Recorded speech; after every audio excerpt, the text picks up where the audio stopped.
ونعوذ بالله من شرور أنفسنا ومن سيئات أعمالنا من يهده الله فلا مضل له ومن يضلل فلا هادي له وأشهد أن لا إله إلا الله وحده لا شريك له وأشهد أن محمدًا عبده ورسوله صلى الله عليه وآله وسلم.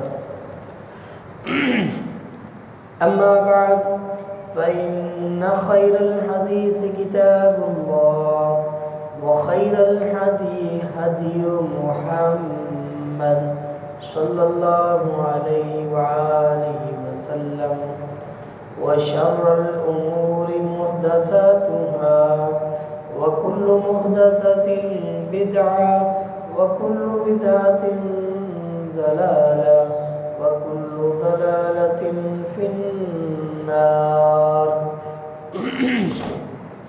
أما بعد فأعوذ بالله السميع العليم من الشيطان الرجيم من همزه ونفخه ونفثه. بسم الله الرحمن الرحيم. يا أيها الذين آمنوا اتقوا الله حق تقاته ولا تموتن إلا وأنتم مسلمون. يا أيها الناس اتقوا ربكم الذي خلقكم من نفس واحدة وخلق منها زوجها وبث منهما رجالا كثيرا ونساء واتقوا الله الذي تساءلون به والأرحام إن الله كان عليكم رقيبا. يا أيها الذين آمنوا اتقوا الله وقولوا قولا سديدا يصلح لكم أعمالكم ويغفر لكم ذنوبكم ومن يطع الله ورسوله فقد فاز فوزا عظيما.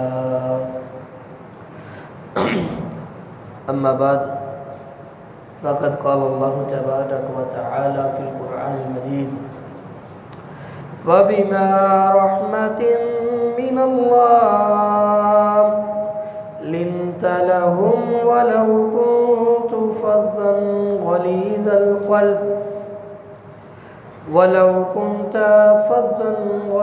القلب لانفضوا من حولك. وقال رسول الله صلى الله عليه وآله وسلم ليس الشديد بالسرعة إنما الشديد الذي يملك نفسه عند الغضب أو كما قال النبي صلى الله عليه وآله وسلم. رب اشرح لي صدري ويسر لي أمري واحلل عقدة من لساني يفقهوا قولي رب زدني علما.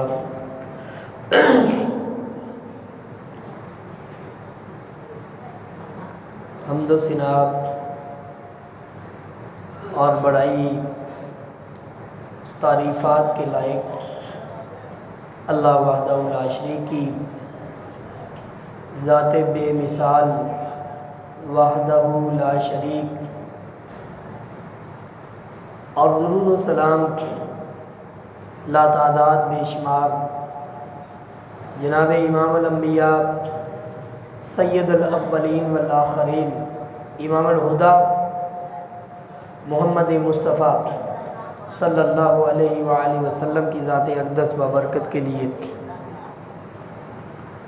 اسلام کے بے شمار اوصاف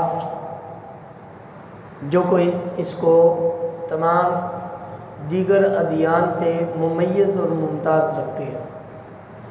اسلام کی خوبصورت انٹرفیس، اس کا چہرہ، اس کا سسٹم اور نظام کہ جو اس کو پوری دنیا کے اندر شرف قبولیت میں اولین نمبر دیتا ہے، ان صفات میں سے، ان اخلاق کی اعلیٰ معراج اور اعلیٰ ترین قدروں میں سے قدر تحمل، بردباری اور برداشت ہے۔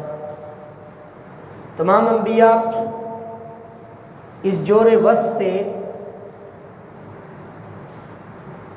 مزین تھے، اور اللہ کا بھی یہی حکم تھا، حتیٰ کہ شدید ترین کافر کے سامنے بھی، شدید ترین اللہ کے دشمن کے سامنے بھی دعوت و تبلیغ، اصلاح، توحید کا اثبات، رسالت کا اثبات، آخرت کے دن کا اس کی دعوت دیتے ہوئے بھی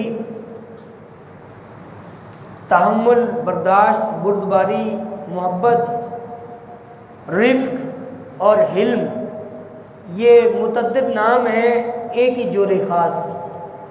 تحمل، تحمل کا لفظ حمل سے ہے۔ حمل کا مطلب ہوتا ہے اٹھانا، کسی بوجھ کو اٹھا کے رکھنا، اس کو حمل کہتے ہیں۔ وَحَمْلُهُ وَفِصَالُهُ 30 شَهْرًا، اللہ نے متعدد مقامات پر حمل کا لفظ استعمال کیا۔ وَحَمَلَهَا الْإِنسان، انسان نے اس اللہ کے دین کا بوجھ، قرآن، اللہ کی وحی کو اپنے اوپر اٹھا لیا۔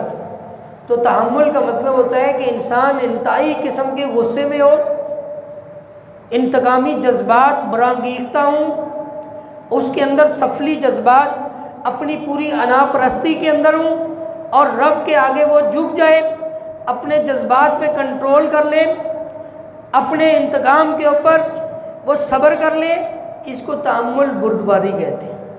برداشت، موسیٰ علیہ السلام اور ہارون علیہ السلام دونوں جب فرعون کے پاس جانے لگے تو موسیٰ علیہ السلام نے کہا، یا رسول اللہ، میں جاؤں گا، میرے ساتھ میرے بھائی کو بھیجو، کیونکہ یہ فصیح اللسان ہے۔ موسیٰ علیہ السلام سے وہ زیادہ اچھے خطیب تھے، اچھی بولتے تھے زبان۔ تو اللہ سبحانہ و تعالیٰ نے کہا کہ ٹھیک ہے، دونوں جاؤ۔ فرعون ہے جو کہتا ہے انا ربکم الاعلی، دنیا کی سب سے بڑی گالی ہے، اللہ کے سامنے اتنی بڑی غداری، اتنی بڑی بغاوت کہ وہ کہہ رہا ہے کہ میں سب سے بڑا رب ہوں، انسان ہو گئے، رب کا کھا کے۔ اس کے مقابلے میں دعوت کا اسلوب دیا جا رہا ہے۔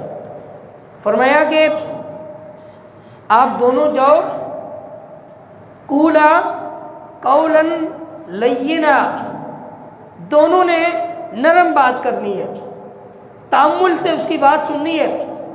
گالی دے گا، سختی کرے گا، اللہ کے اوپر نعوذ باللہ کوئی غلط بات کرے گا، لیکن آپ دعوت والے ہیں، آپ اصلاح والے ہیں، آپ نے تأمل سے بات سننی ہے اور اپنی حق بات پیش کرنی ہے، اللہ رسول والی، رسالت کے اس بات کے اوپر اللہ کی توحید کی بات پہنچانی ہے، لیکن قولا لینا، آپ نے نرم گفتگو کرنی ہے۔ یہاں سے کیا بات سمجھ آتی ہے کہ اللہ کے انتہائی ڈکلیئرڈ دشمن، مجھے اور آپ کو کوئی نہیں پتا کہ کون اللہ کا دشمن، اللہ کے نبیوں کو وحی کی جا رہی ہے کہ وہ دشمن ہے، لیکن نرمی، یہ نرمی انتہائی اہم ترین وصف ہے۔ رسول اللہ صلی اللہ علیہ وسلم کا یہ خاص وصف تھا جس کے تذکرہ اللہ نے قرآن میں کیا، فَبِمَا رَحْمَةٍ مِّنَ اللَّهِ، اگر اللہ کی رحمت نہ ہوتی، اللہ کی اگر رحمت نہ ہوتی، کون سی رحمت؟ لِنْتَ لَهُمْ، اگر آپ نرم مزاج نہ ہوتے، یہ اللہ کی رحمت ہے۔ وَمَا أَرْسَلْنَاكَ إِلَّا رَحْمَةً لِّلْعَالَمِينَ، آپ کے بے شمار اوصاف ہیں جناب محمد رسول اللہ صلی اللہ علیہ وسلم کے، لیکن جو ان کا جو ممیز اور ٹاپ موسٹ اونچا وصف ہے کہ آپ بہت نرم مزاج تھے۔ لِنْتَ لہم، ساری دنیا کے انسانوں کے لیے، کافروں کے لیے، مسلمانوں کے لیے، عیسائیوں کے لیے، یہودیوں کے لیے، مشرکوں کے لیے، سب کے لیے آپ نرم مزاج تھے۔ اللہ کہہ رہے ہیں لِنْتَ لَهُمْ، اگر آپ نرم مزاج نہ ہوتے، وَلَوْ كُنْتَ فَظًّا أَوْ غَلِيظَ الْقَلْبِ، اگر آپ سخت گفتگو کرنے والے ہوتے، سخت دل ہوتے، ترش روح ہوتے، آپ سخت باتیں کرتے، گالی گلوچ کرنے والے ہوتے، آپ گریباں پکڑنے والے ہوتے، آپ سخت الفاظ بولنے والے ہوتے، لنفضوا من حولک، آپ کے پاس یہ صحابہ کا جمگٹھا نہ ہوتا۔ یہ صحابہ کا جو جم غفیر ہے، جو لوگ آپ کے لعاب دین کے لیے ترستے ہیں، جو آپ کے پسینے کو ڈھونڈتے پھرتے ہیں، جو آپ کے آثار کو ڈھونڈتے پھرتے ہیں، آپ کی سنتوں کے لیے اپنا سب کچھ قربان کرنے کے لیے تیار ہے، آپ کے لیے جو ان کا دل تڑپتا ہے، یہ محبت کی جو اعلیٰ شان رکھی ہے، اس کے پیچھے کیا ہے؟ لنتا لہم، آپ بہت نرم ذات ہے۔ تو نرمی انسان کو محبت کا مرکز بناتا ہے۔ ہمارے نبی کی شان یہ ہے کہ ہمارے نبی سب کے لیے مہربان تھے۔ کتنے مہربان، ذاتی دشمنی کبھی نہیں پالی۔ جو بھی جنگ ہوئی، جو جہاد ہوا، جو غزوہ ہوا، اس کا ایک ہی مقصد تھا، اعلاء کلمت اللہ، اللہ کے کلمے کو بلند کرنا۔ وہ اللہ کے دین کے خلاف لڑتے تھے تو پھر رسول اللہ تلوار نکالتے تھے، ذاتی دشمنی کبھی نہیں پالی۔ ایک بندے کا ادار دینا تھا رسول اللہ صلی اللہ علیہ وسلم، بدو تھا، جاہل دیہاتی، وہ ایک بار آیا اور اس نے رسول اللہ صلی اللہ علیہ وسلم سے قرض کی ادائیگی کے بارے میں تقاضا کیا، کرتے کرتے تکرار میں آ گیا، بدتمیزی کی، اس نے چادر نبی صلی اللہ علیہ وسلم کے گلے میں جو پڑی ہوئی تھی اس کو اتنی زور سے دبایا کہ آپ کا گلا لال سرخ ہو گیا، طبیعت خراب ہوئی، آپ مار بھی سکتے تھے۔ ساتھی اٹھے، انہوں نے کہا اللہ کے رسول اجازت دیجئے، گردن اڑا دیں گے اس بدتمیز کی۔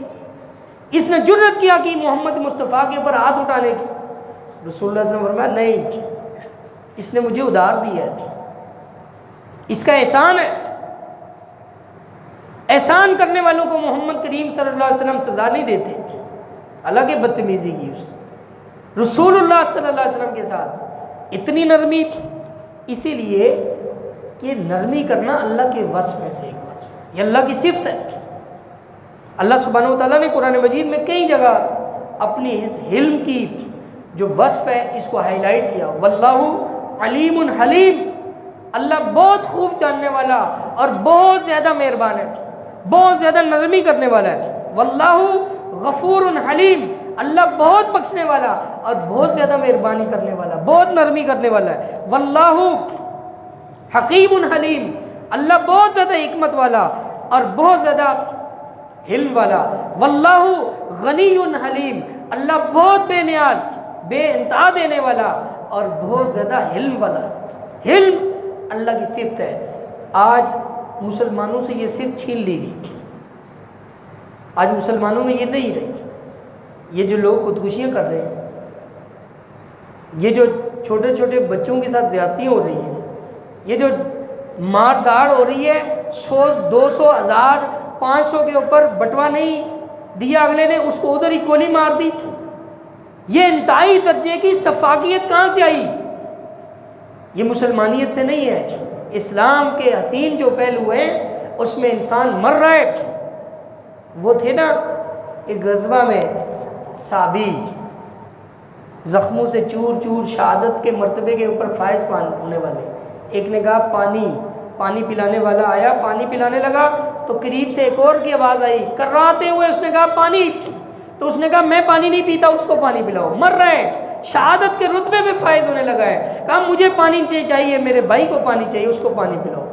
اس کے پاس گیا، تیسرے نے آواز کہا پانی، اس تیسرے کے پاس 4 بندوں، یہ صحیح حدیث ہے، 4 بندوں کے پاس وہ پانی والا گیا اور چوتھے کے پاس پہنچا، پانی والے کے پاس وہ فوت ہو چکا تھا، شہید ہو چکا تھا، کرتے کرتے پہلے دوسرے تیسرے کے پاس گیا، سارے شہید ہو چکے تھے، لیکن کسی نے ذاتی اپنے لیے دوسروں کو ترجیح دی، اپنے اوپر دوسروں کو ترجیح دی۔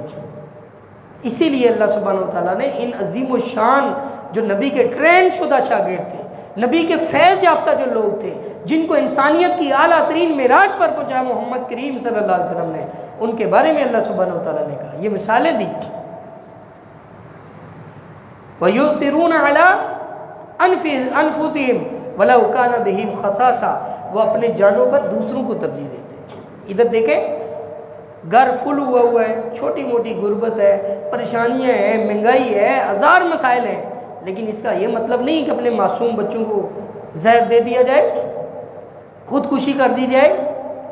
یہ مسلمان کا وتیرہ نہیں. مسلمان میدانوں میں جم کے کھڑا ہوتا ہے. غربت، افلاس، مہنگائی، حکمرانوں کا تشدد، حکمرانوں کی بےایمانیاں، ظلم، زیادتیاں، اپنوں کی، بیگانوں کی، یہ سب کچھ برداشت کرتا ہے. کس لیے؟ اللہ کی رضا کے لیے. وہ کہتا ہے یہ زندگی ہمیشہ کے لیے نہیں ہے، میں نے ہمیشہ اس دنیا میں نہیں رہنا. میرے نبی کو بھی تو 3-3 4-4 دن کھانا نہیں ملتا تھا. میرے نبی کے پاس بھی 11 گھروں کے اندر ایک جگہ کے اوپر ایک کھجور بھی، چھوارا بھی موجود نہیں ہے. ایک دن جب افطار کا وقت ہے، اس سے زیادہ غربت ہے مسلمانوں کی. یہ باتیں بتائی جا رہی ہیں کہ انسانیت سیکھو. انسانیت سب سے پہلی بات ہے. رسول اللہ صلی اللہ علیہ وسلم نے فرمایا ان فیک لخصلتین یحبہم اللہ الحلم والعناد. ایک وفد آیا رسول اللہ صلی اللہ علیہ وسلم کے پاس، تو نبی صلی اللہ علیہ وسلم نے اس وقت کے سردار کو، بہت خوبصورت قبیلہ تھا، ابھی مسلمان ہو رہے ہیں، اسلام قبول کرنے کے لیے مسجد میں آیا. محمد رسول اللہ صلی اللہ علیہ وسلم کے ہاتھ پر مسلمان ہوا. عبد القیس قبیلہ تھا. تو آپ نے ان کی جب لائف سٹائل دیکھا، ان کا ماحول دیکھا، تو جاتے ہوئے جب اسلام قبول کر کے جا رہے ہیں تو نبی صلی اللہ علیہ وسلم نے فرمایا کہ تمہارے لوگ ہیں، اس قوم کے اندر 2 خصلتیں بہت زیادہ اچھی ہیں جن کو اللہ محبت کرتا ہے. ان خصلتوں کی وجہ سے اللہ تم سے محبت کرتا ہے. الحلم والعناد. ایک تمہارے اندر بردباری بہت ہے، نرمی بہت ہے، اور دوسری یہ ٹھہراؤ ہے. تم میانہ رہو، تم زیادہ جذبات میں نہیں آتے، تم زیادہ بے غیرت نہیں بنتے، تم درمیانی چال چلتے ہو، اوسط چال چلتے ہو، درمیان میں رہتے ہو، نہ بہت زیادہ باہر نکلتے ہو، نہ بہت زیادہ شرماتے ہو، اور نہ ہی بہت زیادہ حدود سے باہر نکلتے ہو. انات کا مطلب یہ ہوتا ہے کہ ایک انسان اپنے درمیانے راستے پہ چلے. اللہ نے مال دیا تو یہ نہیں ہے کہ اڑا کے ایک ہی دن میں. لوگوں کی حال دیکھ لیں، مہنگائی کے لیے رو رہے ہیں، اور اسی دوران ان کی شادی ہوتی ہے، اس کے اوپر کتنے کی ایک گولی فائر کی جاتی ہے؟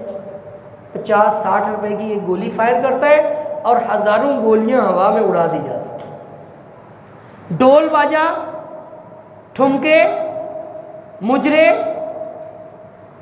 گانا بجانا اور فضول خرچے، یہ سارا یہی مسلمان کر رہا ہے جو بل کے لیے مر رہا ہے، خودکشی کر رہا ہے. اس وقت اس کو خودکشی کا ٹائم نہیں ملتا.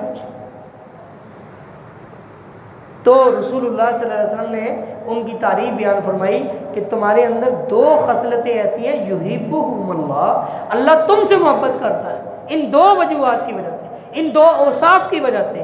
ایک یہ ہے کہ تم نرمی بہت اختیار کرتے ہو، اور دوسرا یہ ہے کہ تم درمیانے راستے پہ چلتے ہو. جب تمہیں اللہ پیسہ دیتا ہے تو تم اللہ کی راہ میں خرچ کرتے ہو اور ضرورت کے تحت خرچ کرتے ہو، اور جب اللہ نہیں دیتا، کسی وجہ سے رزق تنگ ہو جاتا ہے، تو تم پھر برداشت بھی کرتے ہو، تحمل کرتے ہو، پھر تم عاجزی انکساری کرتے ہو.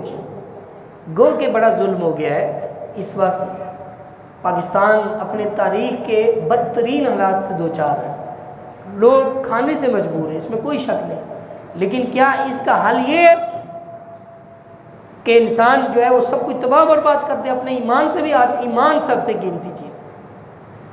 جو لوگ چند ٹکوں کے لیے اپنے ایمان کو بیچ دیتے ہیں، اپنے ایمان کا سودا کر لیتے ہیں، تو وہی تو امتحان میں فیل ہوتے ہیں.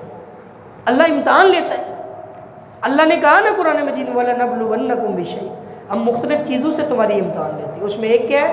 وَالْجُوعُ، بھوک، وَنَقْصٍ مِّنَ الْأَمْوَالِ، تمہاری معیشت کو تنگ کر دیتا ہوں. لیکن اس کی تنگی کے پیچھے کون ہے؟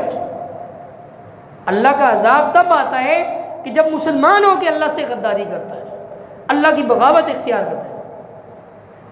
سورۃ طٰہٰ کے اندر اللہ سبحانہ وتعالیٰ نے نقشہ کھینچا، وَمَنْ أَعْرَضَ عَنْ ذِكْرِي فَإِنَّ لَهُ مَعِيشَةً ضَنْكًا، جو میرے ذکر سے اعراض کرتا ہے، صبح نہیں اٹھتا، صبح اٹھ کے سب سے پہلے فیس بک دیکھتا ہے، اللہ کا ذکر نہیں کرتا، قرآن تلاوت نہیں کرتا، قرآنی احکامات پر پورا نہیں اترتا، کم تولتا ہے، بے ایمانی کرتا ہے، مزدور سے لے کر صدر پاکستان تک.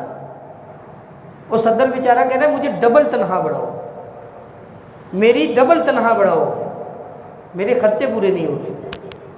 بے ایمانی کا لیول چیک کریں. عوام مر رہی ہے اور صدر محترم فرما رہے ہیں کہ میری تنخواہ کو ڈبل بڑھائیں, دگنی, اور غریب بھی یہی کام کر رہا ہے. غریب بھی بے ایمان ہو چکا ہے. تو رسول اللہ صلی اللہ علیہ وسلم نے یہ باتیں سمجھائی کہ یہ تحمل, یہ بردباری, یہ برداشت, یہ بڑی اہم ترین صفت ہے. جو اس کو اپنا لیتا ہے اس کی دنیا بھی شاندار اور آخرت بھی بڑی بہترین ہوتی ہے. مشکل وقت میں انسان اپنے جذبات پہ کنٹرول جو کر لیتا ہے وہ دنیا میں شرمندگی سے بچاتا, اللہ اس کو بچاتا ہے. لیس شدید بسرعہ, نبی صلی اللہ علیہ وسلم نے فرمایا کہ وہ بہادر نہیں ہے جو ایک دم بندوق کو نیچے گرا لے. ہم تو اسی کو بہادر سمجھتے ہیں جو ایک دم کو تھوڑی سی بات کی اس کو تھپڑ مارا, تھوڑا سا اور کوئی لفظ کہا اس نے, نہیں بھی کہا تو کمزور کو نیچے لٹا دیا مار مار کے, کیونکہ وہ بہادر ہے. نبی صلی اللہ علیہ وسلم لیس شدید, وہ بہادر ہے ہی نہیں. اچھا پھر بہادر کون ہے؟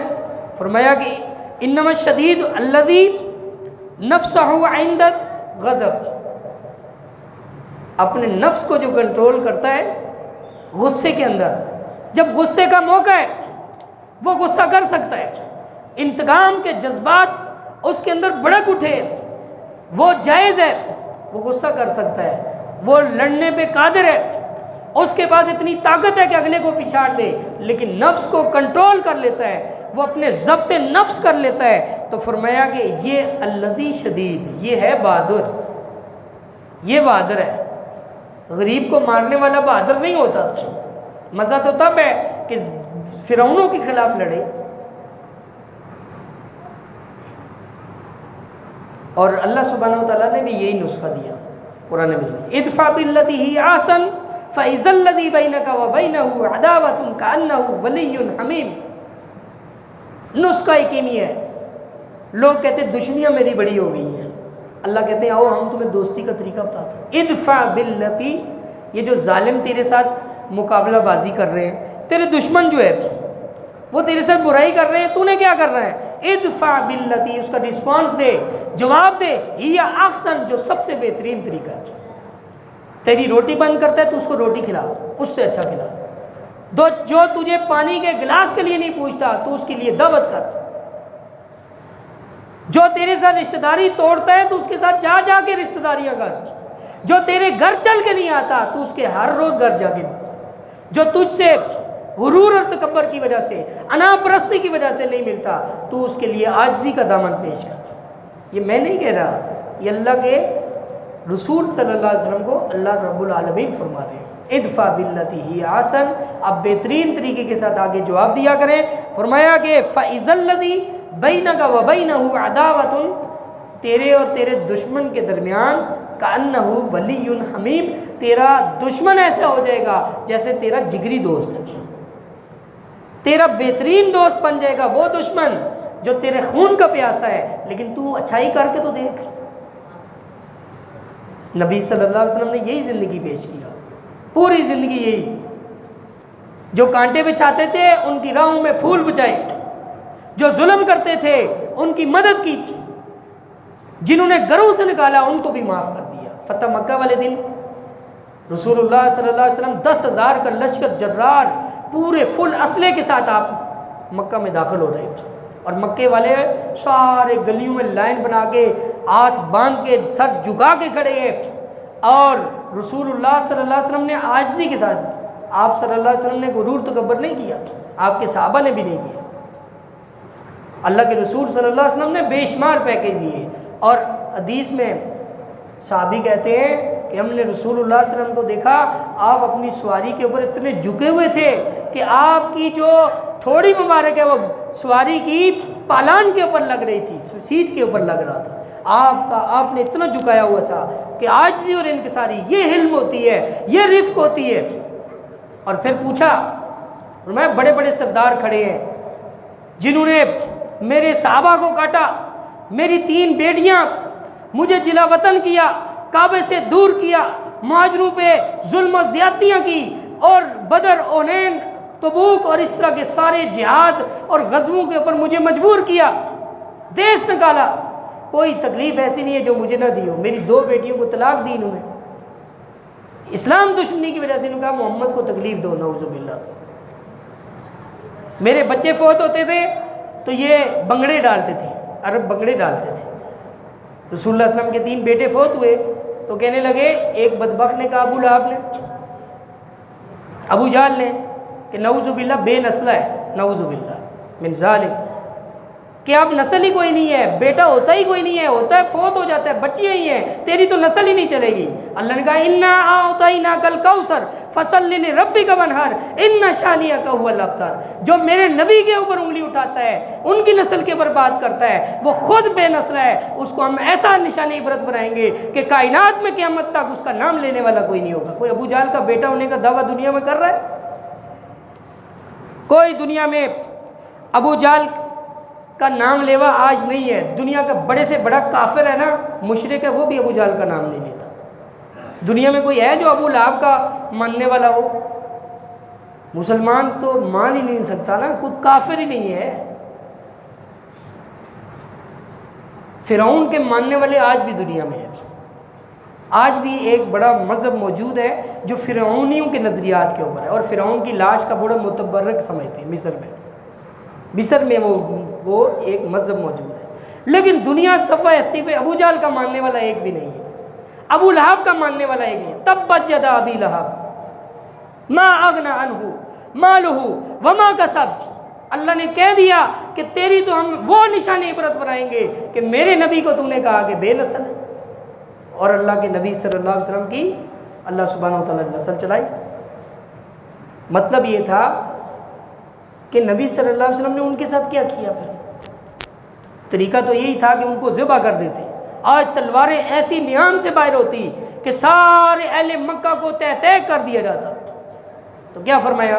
فرمایا لے سرداروں بتاؤ تم مجھ سے کیا ایکسپیکٹ کرتے ہو, مجھ سے کیا تم ڈیمانڈ رکھتے ہو, کیا دیکھتے ہو کہ محمد صلی اللہ علیہ وسلم آج تم سے کیا کرنے والے ہیں؟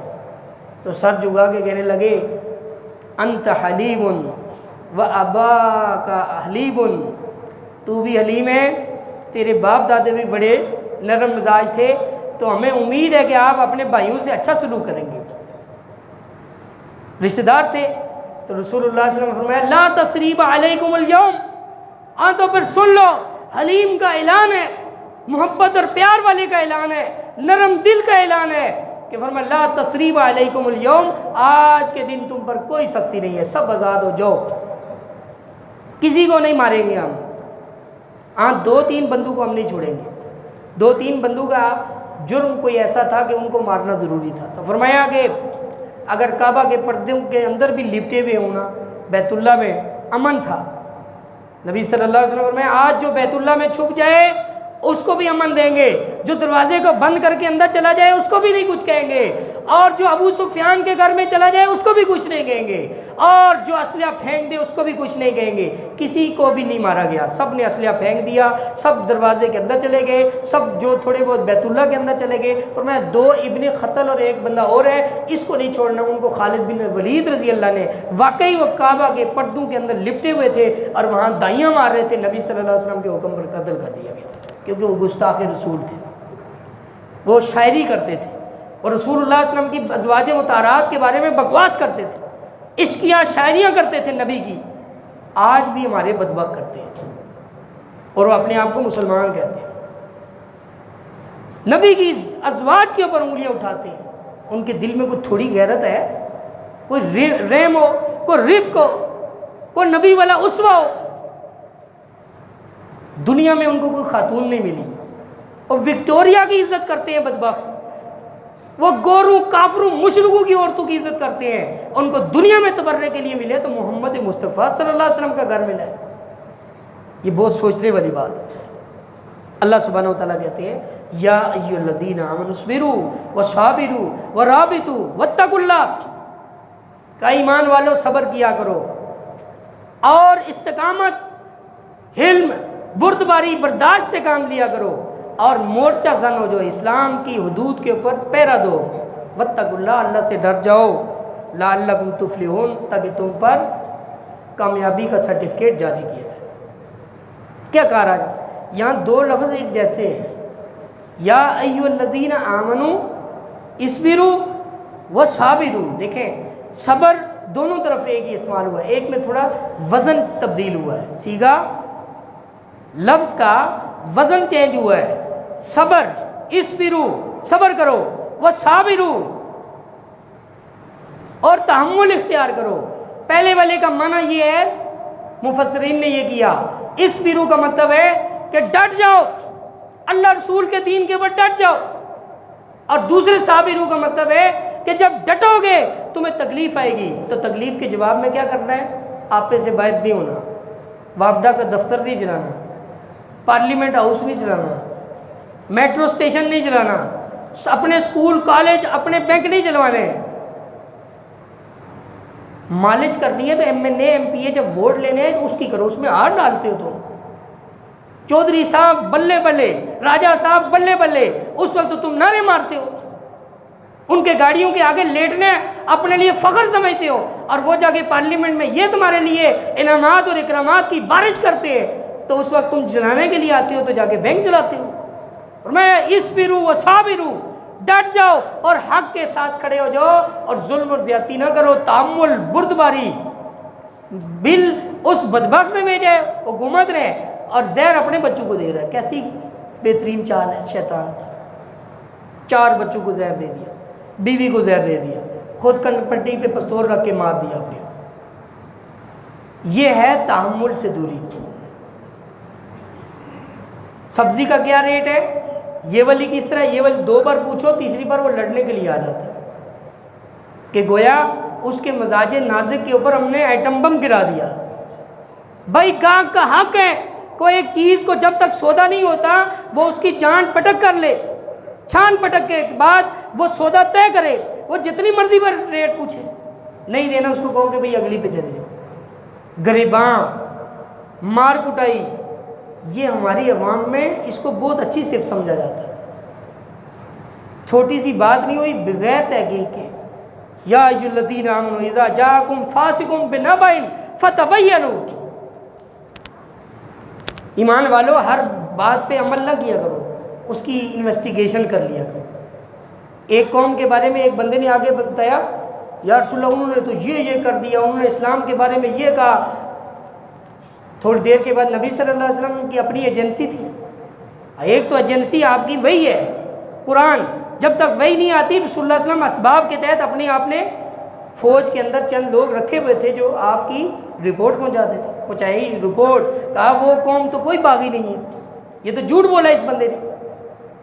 تو قرآن کی آیت نازل ہوئی، یا ایھا الذین آمنوا اذا جاءکم فاسق، جب ایک جھوٹا بندہ، فاسق بندہ کوئی خبر لائے تو اس کی انویسٹیگیشن کر لیا کرو، یہ نہیں تیش میں آ کے گولیاں چلا دو، مار دو، جلا دو، گرا دو، اور بعد میں پتہ چلے کہ یہ بات ہی جھوٹی تھی۔ یہی مسلمانوں نے کیا جڑاں والا میں، ایک بندے کی خبر پھیلی، اس نے قرآن مجید نظر آتش کیا، یا اس کے اوپر کوئی غلط بات کی اس نے، ایک نے کی نا۔ اب مسلمان نبی کے ماننے والے، ہاں جی، اللہ کو ماننے والے، رحم دل بسم اللہ الرحمن الرحیم پڑھنے والے، الرحمن الرحیم کے ماننے والے، انہوں نے آؤ دیکھا نہ تاؤ دیکھا، ہزاروں کو لشکر مولویوں سمیت جناب چرچ جلا دیے، 500-600 گھر جلا دیے۔ یہ مسلمان جنہیں دیکھ کر شرمائے یہود، کوئی تحقیق نہیں، ریاست موجود ہے، اس بندے کو پکڑ نہیں سکے اور سب گاؤں کو جلا دیا۔ اور رسول اللہ صلی اللہ علیہ وسلم نے کیا فرمایا؟ من قتل معاہدہ، جس بندے نے ایک غیر مسلم کو مارا بغیر کسی وجہ کے مارا، کوئی اس نے جرم نہیں کیا، اس کو مارا، فرمایا کہ وہ جنت کی خوشبو بھی نہیں پا سکتا، حالانکہ جنت کی 40 سال دوری پر خوشبو آتی، یعنی وہ جنت میں نہیں جا سکتا۔ جس نے ایک عیسائی یا یہودی کو اس وجہ سے مار دیا کہ مذہبی نفرت تھی، اسلام کے لیے نہیں مارا، اس ذاتی انا کے لیے مار دیا اس نے، کوئی تحقیق نہیں، یہ بردباری اور برداشت نہ ہونے کی وجہ سے۔ کتنے لوگ جیلوں میں، آپ ان سے پوچھیں، بغیر تحقیق کے انہوں نے تحمل اور بردباری کو چھوڑا، اور پوری نسلیں 5-5 6-6 نسلیں لڑ رہی ہیں۔ گاؤں کے گاؤں اجاڑ دیے گئے. ہاں بھائی یہ کیوں مرے ہیں سارے؟ دونوں گاؤں کاٹے ہوئے ہیں, وہ ان کی نسل ہی نہیں بچتی. جو لڑکا جوان ہوتا ہے پکڑ کے مار دیا جاتا ہے, یہ ان کا مارتے وہ ان کا مارتے. کیا وجہ؟ تحمل نہیں ہے, عقل نہیں استعمال کی جاتی. رسول اللہ صلی اللہ علیہ وسلم نے یہ عرب جو آپس میں بام دست و گریباں تھے ان کو بام شیر و شکر کیا. کس کلمے پہ کیا؟ لا الہ الا اللہ پہ کیا. وہ عرب کے ہزاروں قسم کے ان کے قبائل تھے, اوس, خزرج, بنو خزیم, بنو تمیم, ہاشم, بنو عبد المطلب, بنو امیہ, کتنے قسم کے ان کی آپس میں رکابتیں چل رہی تھی, لیکن کس پہ اکٹھے ہوئے؟ لا الہ الا اللہ. آج ہمیں بھی لڑایا جا رہا ہے. اور رسول اللہ صلی اللہ علیہ وسلم کے سامنے, آپ کے سامنے ایک صحابی کی دوسرے صحابی سے کسی بات پہ تلخ کلامی ہو گئی. ایک انصاری تھا اور دوسرا مہاجر تھا. تو انصاری نے کہا یا معاشر الانصار, آ جاؤ, اس نے میرے سے زیادتی کی. تو رسول اللہ صلی اللہ علیہ وسلم نے فوراً ٹوکتے ہوئے کہا کہ تیرے اندر ابھی جاہلیت باقی ہے, تو ابھی صحیح مسلمان نہیں ہوا. یہ تو کہتے ہیں نا کہ آؤ جاؤ میرے بندے لے آؤ, یہ جاہلیت کی بات ہے. کسی کے ساتھ کسی کی کوئی دشمنی کوئی لفظی ہو سکتی ہے, کوئی اختلاف ہو سکتا ہے, تو اختلاف دور کیا جائے گا. وہ بھی بندے بلائے گا, یہ بھی بندے بلائے گا, اور مار داڑ ہوگی, تعامل بردباری ختم, لڑائی جھگڑا ہوگا, پھر کسی سے قابو نہیں ہوگا. نبی صلی اللہ علیہ وسلم نے ان چیزوں کو جاہلیت کہا, اور آج یہ مسلمان میں رچ بس گئی ہیں چیزیں, اور اسی وجہ سے مسلمان پوری دنیا میں ذلیل ہو رہے ہیں, اور بالخصوص پاکستانی ہو رہے ہیں. پوری دنیا ترقی کی راہ پہ ہے, اور ہم پنجابی کے ترک رہے ہیں. ہم پنجابی میں پیچھے کی طرف جا رہے ہیں. دنیا ساری آگے چلی گئی, بنگلہ دیش ہم سے جدا ہوا, تنگ آگے بیچارے, یہ کرتوتیں دیکھ کے وہ بھی تنگ آ گئی. پوری دنیا ہم سے آگے چلی گئی. سنگاپور 1970 کو آزاد ہوا ہے, اور وہ بھی مسلمانوں سے, ملیشیا سے. آج سنگاپور دنیا کی بہت بڑی معیشت بنی ہوئی ہے. سنگاپور میں جانا تاجر کے لیے ایک بہت بڑا سونا ہوتا ہے. وہاں جا کے انویسٹمنٹ کرے گا, انویسٹمنٹ کو کوئی خطرہ نہیں ہے.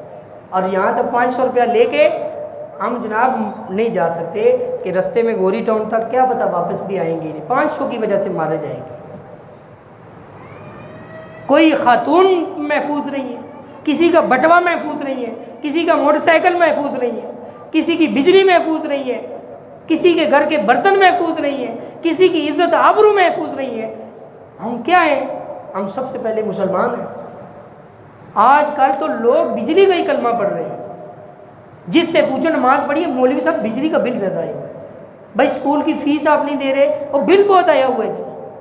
آپ جناب بے ایمانی کر رہے ہیں, وہ کہہ رہے ہیں بل بہت آیا ہوا ہے. آپ ماں باپ سے بدتمیزی کر رہے ہیں, اور حضور 22,000 بل آیا ہوا ہے. یہ کیسا مسلمان ہے کہ چند ٹکوں کے اوپر یہ سارا اسلام بھیج دیتا ہے؟ بے شک حکمرانوں نے ظلم کیا ہے, لیکن یہ ظلم اتنا ظلم نہیں ہے کہ ہم اس کی وجہ سے اسلام سے ہاتھ دھو بیٹھے. یہ کوئی طریقہ نہیں ہے. جو بندہ خودکشی کرے گا, جو بندہ لوٹے گا, جو بندہ چوری کرے گا, وہ جہنم میں جائے گا. اللہ نہیں پوچھے گا کہ بل زیادہ آیا تھا, تیرے لیے حلال ہو گیا. میں آپ کو بتاتا ہوں, اور کئی جمعوں میں بتاتا رہتا ہوں, کہ ہمارے نبی سے زیادہ غربت ہے اس دنیا میں.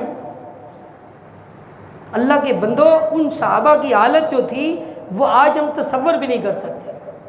صحابہ کہتے ہیں ایک ایک مہینہ, تبوک کے اوپر صحابی کہتا ہے 40 دن کا سفر تھا, ہم نے بڑا پیشاب نہیں کیا تھا.